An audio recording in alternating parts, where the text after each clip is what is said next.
आज हम game theory में ऐसे गेम के बारे में पढ़ेंगे जिसमें शैडर पॉइंट नहीं होता है। Solution of 2x2 game without saddle point. इस तरह के गेम में जो बेस्ट स्ट्रेटजी होती है वो क्या होती है, मिक्स स्ट्रेटजी होती है। और इस प्रकार के गेम में हम प्रत्येक एक्शन के चूज करने की प्रोबेबिलिटी को ज्ञात करते हैं। जैसे मान लीजिए हमने कंसीडर किया एक गेम जिसकी पे ऑफ मैट्रिक्स निम्न है कि ए और बी दो प्लेयर हैं। ए की दो स्ट्रेटजी है, फर्स्ट एंड सेकंड। बी की भी दो स्ट्रेटजी है, फर्स्ट एंड सेकंड।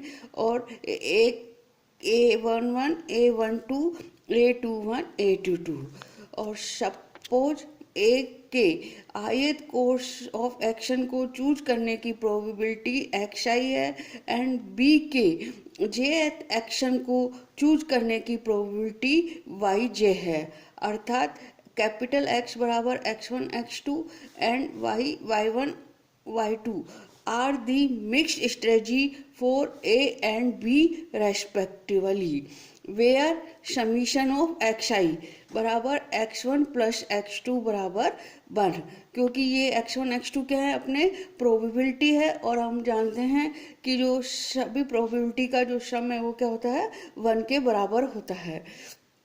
एंड इसी तरीके से summation of yj equal to y1 plus y2 equal to 1 होता है। And xi is greater than equal to j and yj is greater than equal to j for each ij। क्योंकि हम जानते हैं कि प्रोबेबिलिटी का मान कभी भी नेगेटिव नहीं होता है। अब a का एक्सपेक्टेड गेन क्या हो गया कि जब आप b a स्ट्रेटजी को चूज कर रहा है तो ए का एक्सपेक्टेड गेन क्या हो जाएगा, A11 x1 plus A21 x2। इसी तरीके से यदि आपका बी सेकंड स्ट्रेटजी को चूज करता है तो ए का एक्सपेक्टेड गेन क्या हो जाएगा, A12 x1 plus A22 x2 where we equal when B use second strategy. Similarly, the expected loss to B are, जब A1 को स्ट्रेटजी को चूज करता है तो B का एक्सपेक्टेड लॉस कितना हो जाएगा, A11 y1 plus A12 y2। इसी तरीके से यदि A आपने सेकेंड स्ट्रेटजी को चूज करता है तो इसका एक्सपेक्टेड लॉस कितना हो जाएगा B का, A21 y1 plus A22 y2। क्योंकि अपन जानते हैं ना कि एक्सपेक्टेड ऑफ x किसके बराबर होता है, xi इंटू pi के बराबर होता है समीशन। अब हम जानते हैं कि प्रत्येक रेक्टेंगुलर गेम है उसका एक सॉल्यूशन होता है। तो मान लीजिए बी इस गेम का सॉल्यूशन है तो इस बी गेम का सॉल्यूशन है, इसका मतलब कि ए कम से कम कितना लाभ होगा, बी लाभ होगा। कि अर्थात कि A expect to get at least B, ये मैक्सिमम गारंटीड गेन है। इसलिए जो अपना जो एक्सपेक्टेड है ए का, जो ये जो एक्सपेक्टेड है ये एक्सपेक्टेड गेन ये क्या होगा, या तो v होगा या v से ज़्यादा होगा, v से कम नहीं हो सकता। क्योंकि गेम की वैल्यू क्या है, v है, तो इसका मतलब कि a को कम से कम v लाभ तो होगा ही होगा। इसलिए अपने पास क्या आ जाएगा, A11 x1 plus A21 x2 is greater than equal to v। इसी प्रकार से A12 x1 plus A22 x2 is greater than equal to b। इसी तरीके से गेम की वैल्यू v है, इसका मतलब कि जो b का एक्सपेक्टेड लॉस है वो ज़्यादा से ज़्यादा कितना हो सकता है, v हो सकता है। इसलिए अपने पास क्या आ जाएगा, A11 y1 plus A12 y2 is less than equal to v and A12 y1 plus A22 y2 is less than equal to v. Now we are find the values of x1, x2, y1, y2 and y is satisfy the conditions 4, 5 और कौन सी, ये 1। इन condition को satisfy करने वाली values ज्ञात करेंगे। तो values ज्ञात करने के लिए अपन क्या करेंगे कि इन इनइक्वालिटीज को अपन क्या मान लेंगे, इक्वेशन मान लेंगे।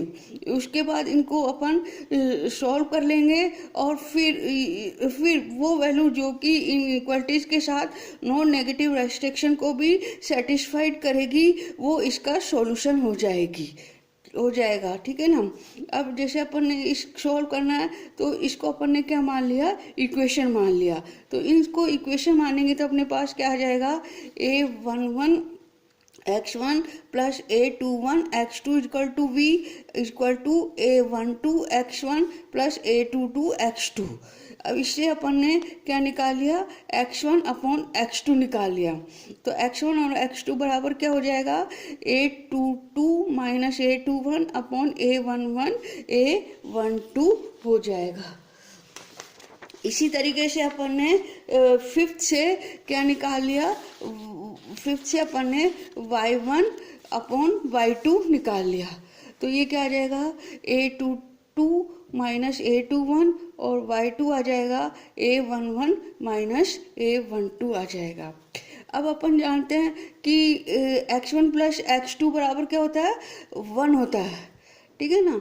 तो इसलिए x2 बराबर क्या हो जाएगा, 1 माइनस x1 हो जाएगा। तो x2 की जगह अपन ने क्या रख दिया, 1 माइनस x1 रख दिया। तो अपने पास 1 और 6 से क्या आ जाएगा, x1 upon 1 minus x2 equal to a22 minus a21 upon a11 minus a12। इसको अपन ने क्या किया, यूँ क्रॉस मल्टीप्लाई कर दिया। उसके बाद दोनों में से अपन ने क्या किया, x1 वाली टर्म में से x1 कॉमन ले लिया। तो x1 ब्रैकेट में a11 minus a12 plus a22 minus a21 this equal to किसके बराबर हो जाएगा, a22 माइनस a21 के बराबर हो जाएगा। फिर अपन ने क्या किया, x1 बराबर लिख लिया इसको। तो अपने पास क्या आ जाएगा, a22 minus a21 upon a11 plus a22 minus a12 plus a21। तो ये अपने पास क्या आ गया, x1 का मान आ जाएगा। x1 का मान अपन किस में रख देंगे, x1 plus x2 equal to 1 में रख देंगे। तो अपने पास क्या आ जाएगा, x2 का मान आ जाएगा। तो x2 बराबर क्या आ जाएगा अपने पास, a11 माइनस a21 आ जाएगा, a11 plus a22 minus a12 plus a21 आ जाएगा। ठीक है ना। इस तरह से अपन ने क्या किया, x1 और x2 का मान निकाल लिया। इसी तरीके से अपन क्या करेंगे कि 7 से और y1 plus y2 equal to 1 है, इससे अपन किसका मान निकाल लेंगे, y1 अपॉन y2 का मान निकाल लेंगे। कैसे निकालेंगे, जैसे अपन ने x1 और x2 का निकाला था, अपन क्या करेंगे, y2 की जगह 1 माइनस y1 रख देंगे। फिर यहाँ पर y2 की जगह 1 माइनस y2 रख देंगे। फिर क्रॉस मल्टीप्लाई कर लेंगे। क्रॉस मल्टीप्लाई करके y1 वाली टर्म्स को एक साथ ले आएंगे। तो अपने पास y1 बराबर क्या आ जाएगा, a22 minus a21 a11 plus a22 minus a21 plus a21 आ जाएगा। इसी तरीके से जब y1 का मान आ जाएगा तो 1 प्लस y2 में अपन क्या करेंगे, y1 का रख देंगे तो y2 का मान आ जाएगा a11 minus a21 a11 plus a22 minus a12 plus a22 आ जाएगा। अब अपन किसी भी एक में किसमें ये अपना a11 x1 plus a21 x2 equal to v इसमें, या a12 x1 plus a22 x2 equal to v, इन दोनों में से किसी में अपन x1 और x2 का मान रख देंगे तो अपने पास क्या आ जाएगा, v का मान आ जाएगा। तो v बराबर अपने पास क्या आ जाएगा, a11 आ जाएगा, a22 minus a12 a21 upon a11 plus a22 minus a12 plus a21 आ जाएगा।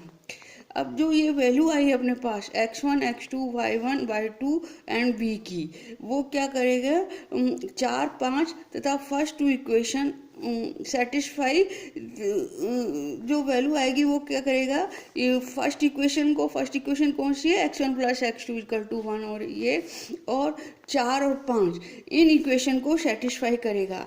अभी अपन को ये नहीं पता कि जो ये x1 और x2 की जो वैल्यूज है, x1 x2 y1 y2 की, ये नॉन नेगेटिव है कि नहीं, कि इनको सेटिस्फाई कर रही है कि नहीं। तो अब हम देखेंगे कि ये इसको सेटिस्फाइड कर रही है कि नहीं।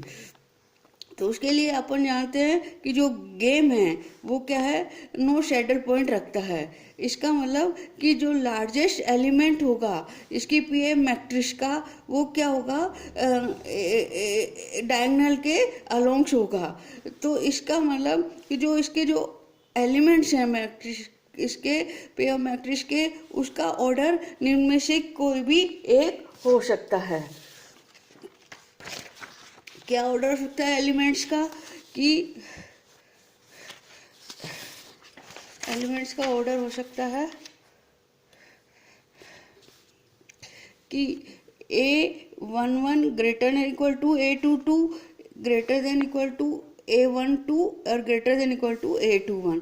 मतलब जो अपने जो डायगोनल है ना, ये यहाँ पर मैक्सिमम एलिमेंट होंगे। तो मतलब जैसे ये इससे बड़ा हो गया है ना, और फिर ये इस A12 इससे, और ये हो गया।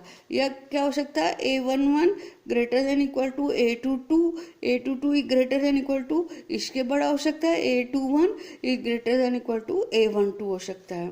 और क्या पॉसिबिलिटीज हो सकती है कि जो ये वाला एलिमेंट है इससे बड़ा हो, तो A22 is greater than equal to A11, this is greater than equal to A12, this is greater than equal to A21, और A22 is greater than equal to A11 is greater than equal to A21 is greater than equal to A12 हो सकता है।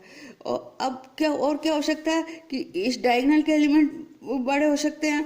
तो वो क्या हो जाएगा, A112 is greater than equal to A21 is greater than equal to A11 is greater than equal to A22। और क्या हो सकती है, A122 is greater than equal to A21 is greater than equal to A22 is greater than equal to A11।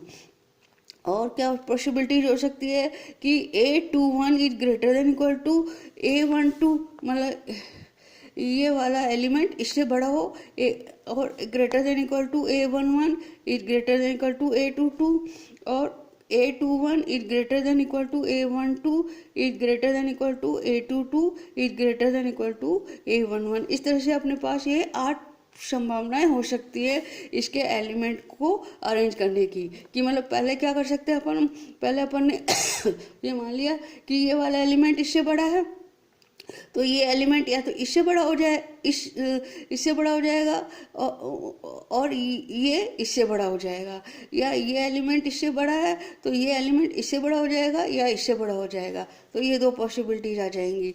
फिर ये हो सकता है कि ये एलिमेंट इससे बड़ा हो, तो ये इससे बड़ा हो गया, और ये इससे बड़ा हो जाएगा, और ये इससे बड़ा हो जाएगा। या क्या हो सकता है, ये इससे बड़ा है तो ये इससे बड़ा हो गया, ये इससे बड़ा हो गया। इस तरह से ये डायगोनल लेने पर अपने पास 4 पॉसिबिलिटीज आ जाएगी। इसी तरीके से अपन क्या कर सकते हैं कि ये वाला डायगोनल में एलिमेंट है तो अपने पास 4 पॉसिबिलिटीज आ जाएगी। जैसे अपन ने मान लिया सबसे पहले ये बड़ा है, ये इससे बड़ा है, और ये इससे बड़ा है, और ये इससे बड़ा हो गया, या ये इससे बड़ा है, ये इससे बड़ा हो गया, ये इससे बड़ा हो गया। दो पॉसिबिलिटीज आ गई। और या ये बड़ा है, ये हो जाएगा, फिर ये इससे बड़ा हो जाएगा, और ये इससे बड़ा हो जाएगा। या ये इससे बड़ा है, ये इससे बड़ा है, और ये इससे बड़ा है। इस तरह से अपने पास ये पॉसिबिलिटी आ जाएगी। अब अपन इन सब पॉसिबिलिटीज को इनमें रखें, इनमें देखें x1 x2 x1 y1 y2 में। तो जैसे मतलब अपने पास A221, जैसे अपन ने कौन सा ले लिया, ये वाली पॉसिबिलिटीज ले ली। तो A221 क्या है, इससे बड़ा है इसलिए ऊपर पॉजिटिव हो गया। ये A11 A22 ये दोनों क्या इन दोनों से बड़े हैं, तो क्या हो जाएगा, इन दोनों का जो सम है वो क्या हो जाएगा, इन दोनों के सम से छोटा हो जाएगा, इसलिए ये भी पॉजिटिव हो गया, इसलिए x1 अपना कैसा हो जाएगा, पॉजिटिव हो जाएगा। इस तरह से हम देख सकते हैं, कोई भी ऑर्डर ले लें तो जो अपने पास x1 x2 y1 y2 है वो क्या करेगी, नॉन नेगेटिव आ जाएंगे। इस तरह से जो अपने पास x1 x2 y1 y2 और v की वैल्यू आएगी वो क्या हो जाएगी, सभी x1 x2 और नॉन नेगेटिव रेस्ट्रिक्शन को सेटिस्फाई करेगी। तो इस तरह से जो b है वो अपना क्या हो जाएगा, सॉल्यूशन हो जाएगा।